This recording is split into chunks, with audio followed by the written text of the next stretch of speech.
Yeah, so today our first games are going to be up against Legion. Whoops, Legion is supposed to have 0 points there. And we are playing High Elves and Lizardmen today. For our first game, Legion is playing the Tomb Kings, and we're trying our Archer build versus them, just since it is our usual strategy here. So immediately we're seeing a heavy flank powering over there along the left hand side, or along the right hand side. So we're going to have to position our archers to be able to stop these guys from overwhelming our flank. Let's see, it looks like this Tomb King too is coming in. A little bit posturing for a charge. In a little bit of a danger zone, given that my archers are able to fire in onto him. But it looks like he decides to stay out of the engagement mostly. But now moving in, we'll actually be able to net him down and begin the focus fire. Skeletons are beginning to make it past my lines. Not great, also not terrible either, as we are able to stall them up a little bit. And the Tomb Prince is going to be well, actually he's free now, and he is able to escape. But we've severely won out the left flank with that fiery convocation, and now we can begin bringing in Silverin here to support. So the Silverin are going to be blocking up the chariots and so on. And from there, hopefully we'll be able to win the fight, since the idea is that once we have enough infantry stopping all of the mass of the Tomb Kings, then we're in the clear. So let's see, just taking a look at the infantry, there are some Tomb Guard here, a little bit threatening, and on the left side there are also yet more Tomb Guard. But we have our jeez, our cavalry, who is able to charge into the backs of the Tomb Guard, and will also be able to start netting down a lot of these forces, so that our archers can finish them off. Same with our Same with our god, I can't think.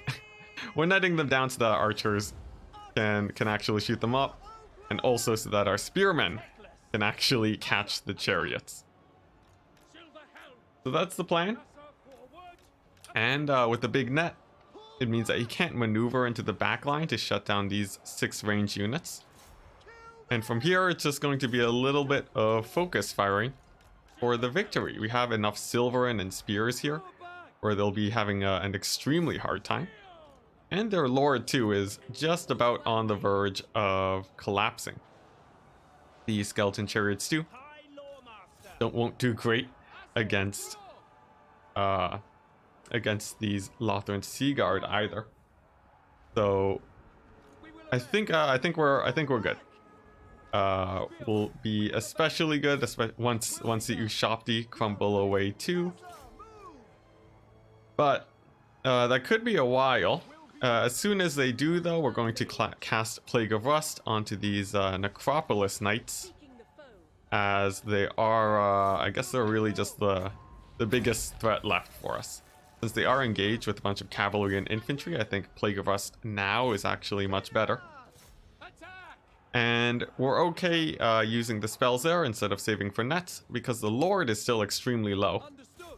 And all of these other troops aren't especially great at fighting. Of course, the Eyes of the Desert are still monstrous units with a good amount of mass, but their melee stats aren't amazing, especially against Silverin and spears.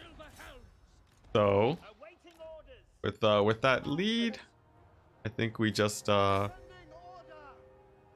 think we just close out the game, and then we'll be good to go. So a few shots in there.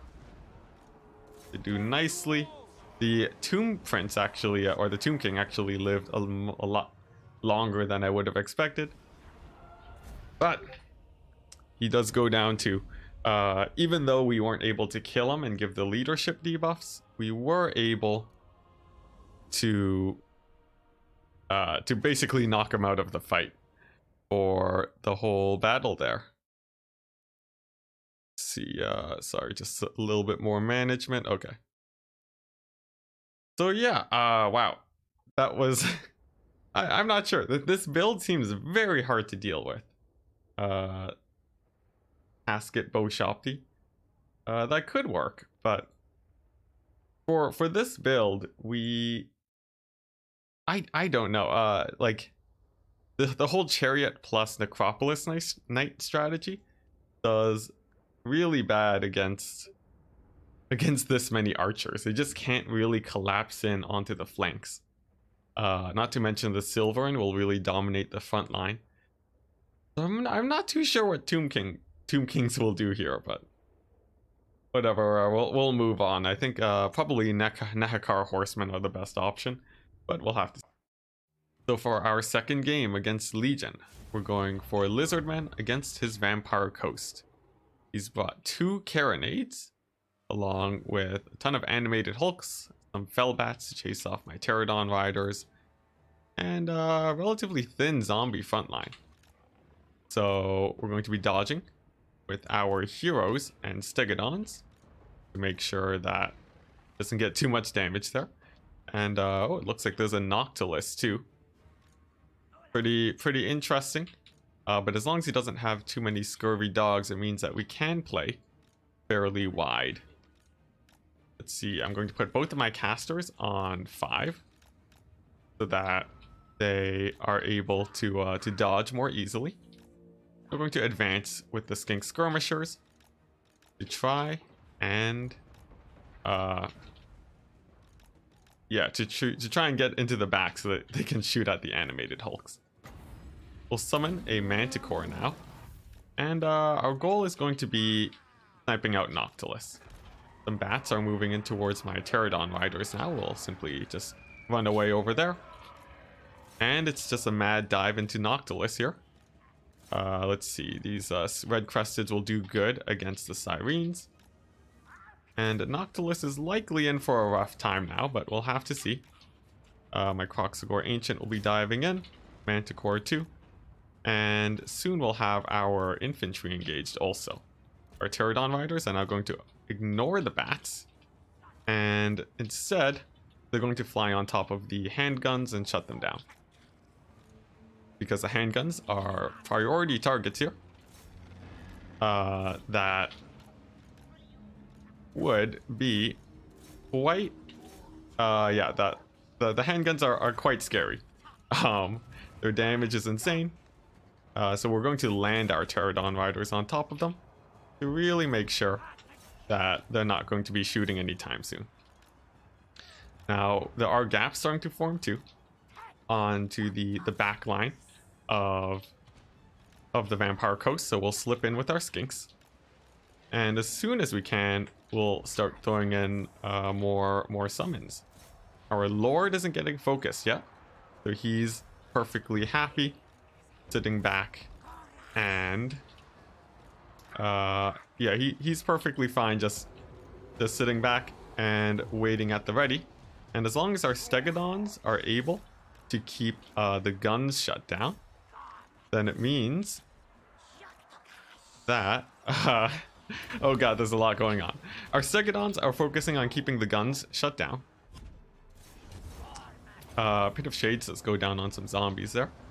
But if the guns aren't firing, then we should be fine, since they are the main DPS of Vampire Coast here. The cannons won't really be able to do too much because they are let's see here. Yeah, the cannons won't be able to do too much because they're generally low DPS. More drop rocks from my Pterodons are great versus the handguns. And with all those threats out of the way, it's really just chasing Noctilus at this point. The Stegodons and our Lord are very hard to take down just due to their high mass. And even though there are Sirens on top of them, which is basically the biggest threat here, they should still be able to do a lot of, they should be able to just push through and continue chasing Noctilus. He is annoying though because he can, of course, put down summons. He can move and shoot. But,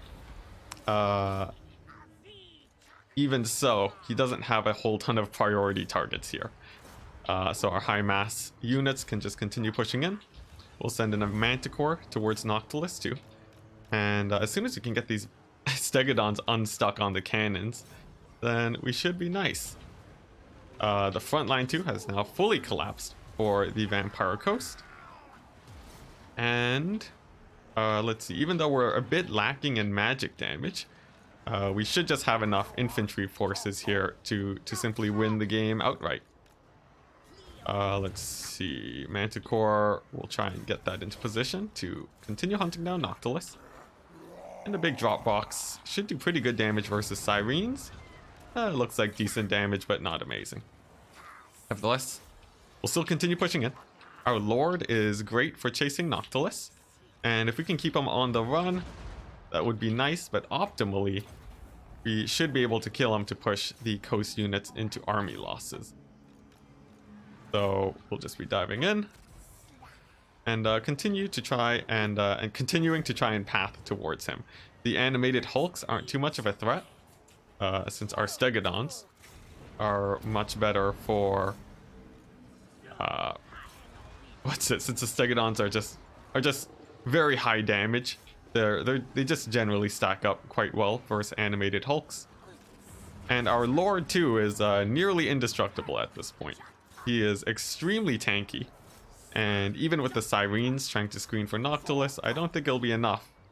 As we can indeed just close in on top of him. We didn't even need the magic damage, since simply by overrunning the lines of the Vampire Coast, we were able to pull out a win.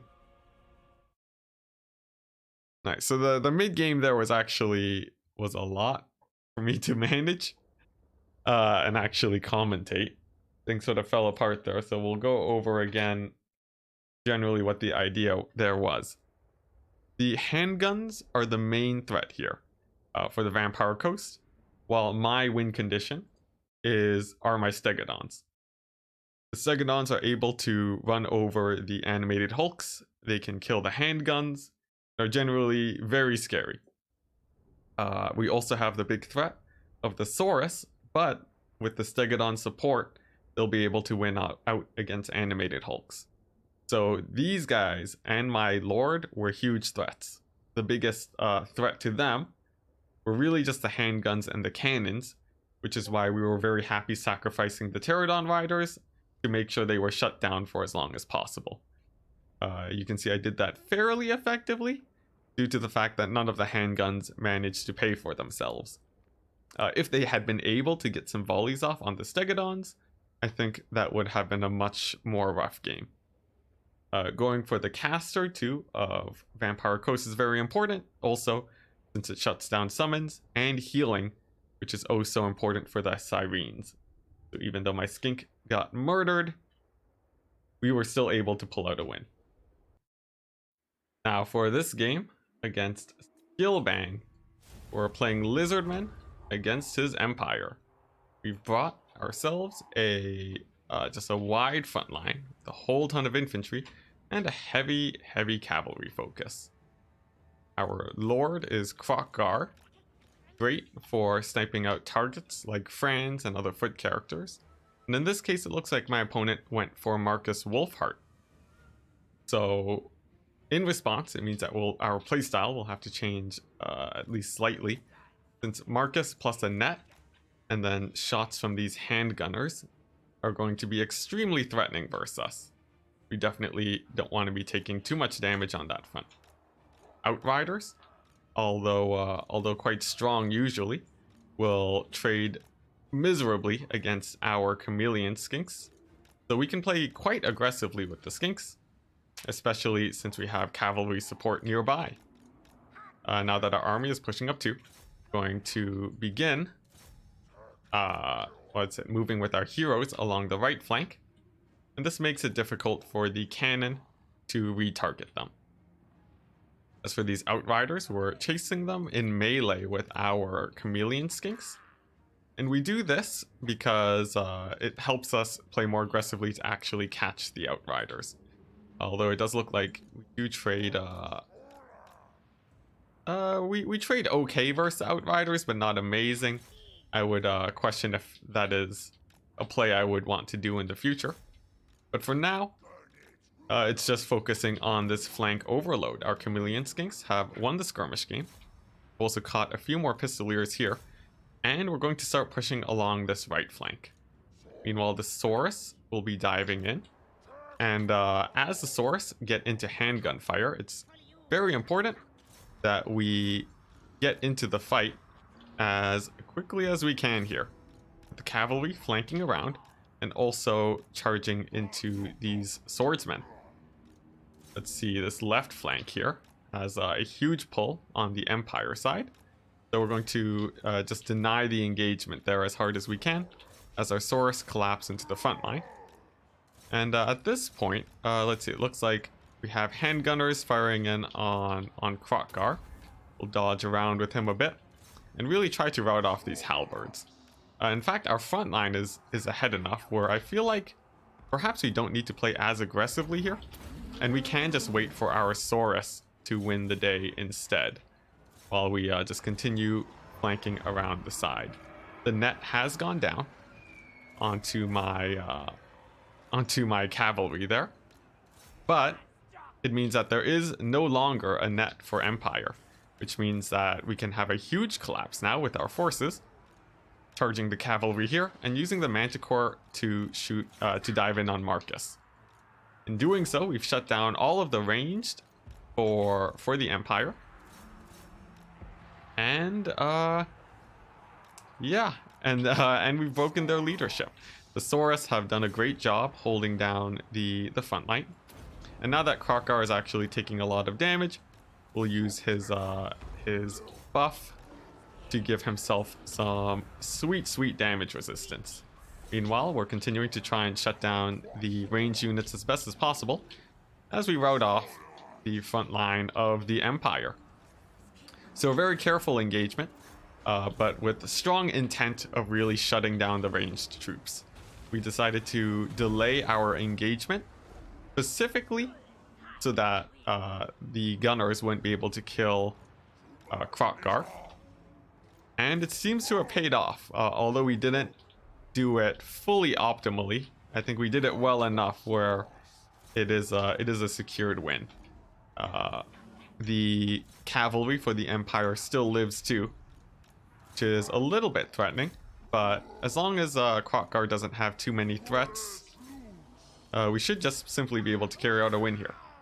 This cavalry, though, charging into my split off Saurus would be quite bad. So to make sure that doesn't happen, we're just grouping our Saurus together, since as a group they will be much less worried about getting charged by cavalry. Just the extra mass should really be able to help. Now we're going to summon another Manticore, and we're going to use it to shut down these silver bullets. Really the last threat for us, since the cavalry is already so beat up. And we'll also send in a wind blast too, to just to knock them down, get in a little bit of damage, and in combination with Marcus Wolfheart getting killed, should push our opponent into army losses. So there we go. The flank overload paid off with flying colors, as we simply took to the flank, and we saw the silver bullets had a hard time getting into the fight, and the handguns along the side got engaged a little bit too quickly. We used our cavalry to collapse the flanks on the right side a little bit faster, and as soon as the infantry fight was won due to our Saurus, it was just shutting down the ranged troops from there. So yeah, worked out pretty well. We did have to sacrifice our left flank, and they did very poorly, but it was definitely worth it. But for this game, we're playing as High Elves once again, and we're doing our fun build that we've been practicing for a while now. Our focus is going to be these mammoths, trying to take them out because our Silverin will be able to hold decently well against the Marauder front line. As they move up, we're going to begin focus firing the Marauders with our archers. There's no skin wolves here, so we might want to swap them out for the Silverin at some point. Or not the Silverin, but our Lothern Sea Guard. But some initial volleys on the Marauders works out pretty well. Our next goal is going to be netting these two mammoths, and we're going to focus fire them with everything we got. Teclis can then throw a fiery convocation. We'll have it hit 3 units, and that's just because it can be pretty easy to not notice. And as you see here, by sending it down the line and hitting multiple units, it can be quite effective at securing that front line. We rout off the units of Marauders. The War Mammoths are on their way out, and now we can use our spears to actually hold the line a little bit more effectively. Now Wolfric is on the run. We don't have our cavalry ready to really chase him off, but maybe at this point we will be able to. We'll have to see. There are dogs in our back line too, but we have our cavalry there to help, and hey, it looks like we do even manage to rout off Wolfric. So the plan now is to focus fire this mammoth and then win the frontline fight using the cavalry. The Lothern Sea Guard will hold up against these dogs long enough where we can actually just turn our archers and fire in on them. And as long as Teclis lives, there aren't too many threats, but it looks like a little bit of a misplay there. Means that our Lord will actually be dying. Not optimal, of course, but I think we've secured enough of a lead where it doesn't really matter. We'll focus fire at these Fimir warriors now, and given the fact that we have so many spears, we are not really worried at all. We have more than enough to win a melee engagement. These Marauder horsemen throwing axes will be having a rough time. And even though a pendulum does come down, sadly, not enough to win out this game. Fimir will be chased off by our Silverin. We have yet more Silverin for the infantry coming in. And our cavalry is just chasing things off. Even though we have lost Teclis, it's enough of a lead where it is just a nice handy dandy win.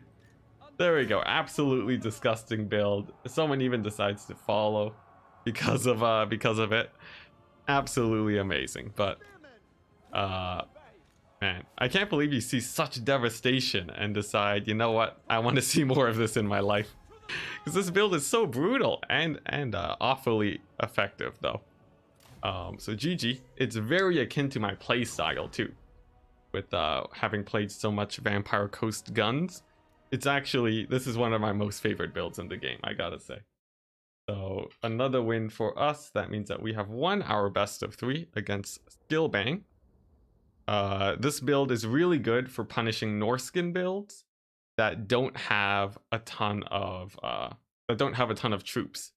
Usually Norska will go for a lot of monsters, they'll go for a lot of berserkers, and they have a really rough time here. Mammoths too. We essentially hard countered his build. And from there it just led to a swift ol' victory. Ooh. GG. Skillbang. We'll go ahead and let's see, we'll report the win on the ladder. There we go. And sadly for today, I think that is going to be it for me. We've had a long week of tournament streams and so on, so I'll just be giving myself a little bit of an early weekend.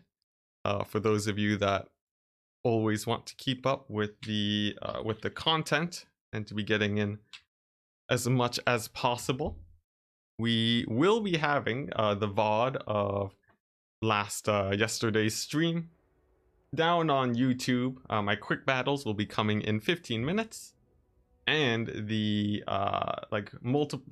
2 or 3 hour long tournament 2 will be coming in about 4 hours. So if you guys want to see that, feel free to go there. Links down below. Fenrish, hello. Happy to hear that you love the stream. Whoops, I'm still recording, but yeah, anyways,